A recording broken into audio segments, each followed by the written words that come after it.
Hey there, Greg Chaplin, doctor of physical therapy and strength and conditioning specialist. And today I woke up, my buddy Mr. Phibbs here asked me for a little bit of advice. And that advice might apply to you if you woke up today with a little bit of a creaky neck. So what we're going to talk about in today's video is an approach to dealing with neck discomfort that's a bit counterintuitive and is really great for those times where you wake up with a little bit of a stiff neck and you don't know why. Everything we're going to go through here is really gentle, and it's probably different than the stretching exercises that you've been recommended to do that just don't seem to actually help. So without further ado, let's go ahead and jump right in.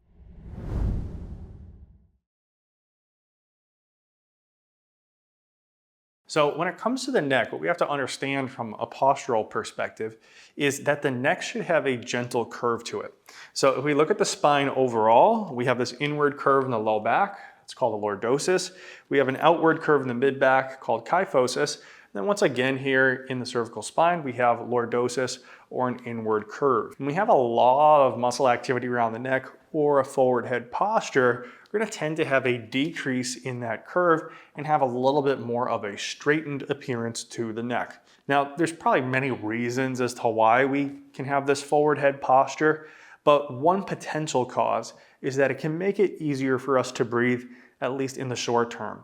So a lot of times people that don't have a good ability to use their diaphragm will rely on the muscles in the front of the neck, and that tension over time and the position associated with that will often decrease that lordotic curve. So we've really got two things we need to do here before we can even get into the exercises, and then we'll go through those. So the first thing we need to do is get the head to stack over the rib cage, because if that head is forward, we're going to usually not have that curve. So if we bring it back over the rib cage like this, especially without over tucking the chin, then we're going to get that gentle curve back, and we're going to be in a good position to now work on restoring some of those breathing dynamics to actually relax that front of the neck. So a good way to work on this is actually to do the wrong thing first. So what I'll have you do is put your hands on your neck, take a nice deep breath in, and try to lift your rib cage up as you're doing this, monitoring for the feeling of what happens at your neck. You can even be nice and loud about this. And you should feel that those neck muscles really pop out into your hands, and you get a lot of lifting of the rib cage, but not a ton of activity here at the lower rib cage. Now, to contrast this, I want you to think about the cue of breathing down low.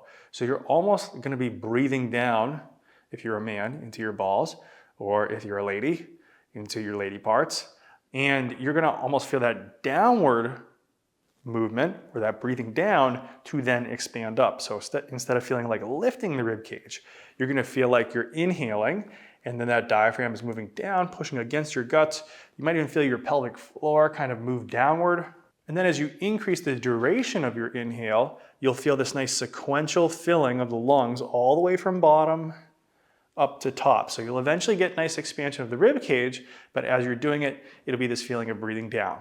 All right, so now that we've got the basic breathing down and we've started to chill out this neck overall and restore dynamic function of the diaphragm, now we're going to move into some essential movements that can further help us reestablish that stacked position, get that lordosis, and then drive some of those same breathing mechanics that we just worked on. At the very end here, we're then going to take this new position in breathing strategy, and we're going to superimpose some rotation on top of it from the bottom up to be able to get a little bit better movement of the neck without actually having to move the head or the neck. If you're getting value from this video so far, consider liking it or leave me a question down below in the comments. All these things help the algorithm to help me help more people. All right, so this first exercise is going to be super gentle. This is a hook lying reach with a towel roll underneath the neck. Now, when you do this, you want to make sure that towel roll is right under the middle part of your neck so that you do have to curve up over it. Don't put that towel roll under your head because that's just going to flatten out that spine. So let's go ahead and watch that video. Perform this activity, lay on your back with your feet flat on the floor, hips bent to about 60 degrees, and a towel roll below your mid-neck. You move your head back slightly so that the mid-neck comes away from the towel roll, and then you're going to reach up with your hands. You're going to attempt to reach at about 120 degrees, but make sure that the angle that you choose for your reach doesn't make your rib cage tip back any further or arch. So if you go to 120 degrees and you find that the rib cage is tipping back, simply back that off until you find that sweet spot where the rib cage doesn't tip back. From this position, you'll do an easy breath in through your nose silently. Then you'll exhale either through your nose or through your mouth, making sure that it's a very gentle exhale, that you don't feel that you're creating tension or forcing anything to do it. Exhale and reach. Then in this new position, you'll take another breath in, and you'll repeat that sequence. As you perform this activity, your mid-neck should stay off the towel roll, and the front of your neck should have the sensation of being open and relaxed. As you take your breath in, try not to engage the front of your neck to pull your rib cage up, and as you exhale, keep the neck off the towel roll. Exhale. Inhale in the new position. Exhale. Inhale in the new position. All right, so exercise number 2 here is going to be getting into an all-fours position, which is going to help us to expand the front part of the rib cage a little bit. And it's going to put the back of the neck in line with gravity. So gravity's kind of pulling that down. We're going to use the muscles in the back of the neck to kind of lift the head up. Now this presupposes that we're going to be able to let go of the muscles here and that we're not over tensing the abdominals. So if you feel a lot of tension in the front of the neck, just kind of let your belly relax a little bit and try to have that open feeling in the front of the neck. All right, let's watch the video. To perform this activity, you'll start in an all-fours position with the hands underneath the shoulders and the knees underneath the hips. The elbows will remain unlocked, and the majority of the pressure will be in the heel of the hand towards the pinky side of the hand. You'll take a breath in this initial position. Then you'll exhale as you reach down through the ground. From here, you'll take another breath in. Then exhale as you bring the head and neck back. You'll inhale, returning the head and neck down slightly. And then exhale, returning the head and neck back to the top position. Inhale down. Exhale up. Inhale down. Exhale up. All right, and this last video here is going to take the positional skills that we used of stacking cranium and rib cage and pelvis, as well as restoring that lordosis along with those breathing mechanics. We're going to start to superimpose rotation. So you're going to notice that we're rotating the rib cage here as the head is in the same position. What I want you to understand here is that to rotate the neck, we could either move the head to the right, or to have that same position, we could move the rib cage to the left. Check this out. Angle between head and shoulder. Same angle between head and shoulder, but just from a different perspective.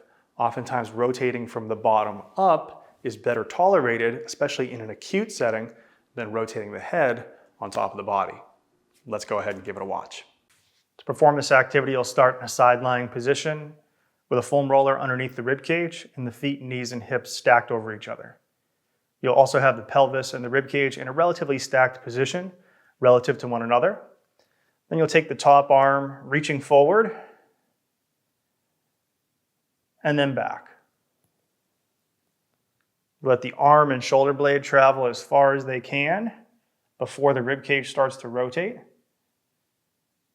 And then you'll reverse, reaching back as far as you can, allowing the shoulder blade and arm to travel as far as they can before the rib cage rotates.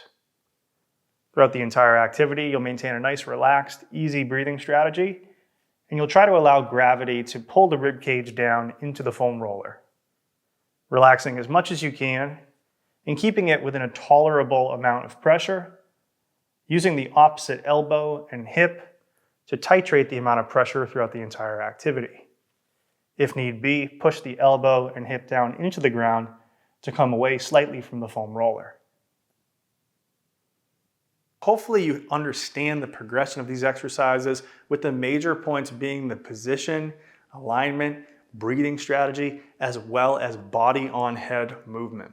Now, when we calm down a little bit and get our neck out of the situation of this acute discomfort, the way to really ensure that this isn't a problem in the future is to be able to progress some of these skills as well as potentially adding in some direct neck work.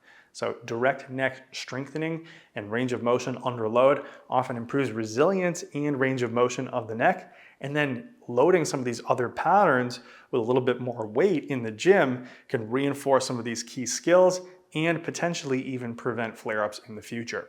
So if you want to dive deeper into exercises like this that can then be scaled and progressed up into the gym, join the waitlist for my program, Total Body Restoration. There we're going to dive into everything posture and breathing, and I hope to see you there. So as always, thanks a lot for watching, and until next time, peace.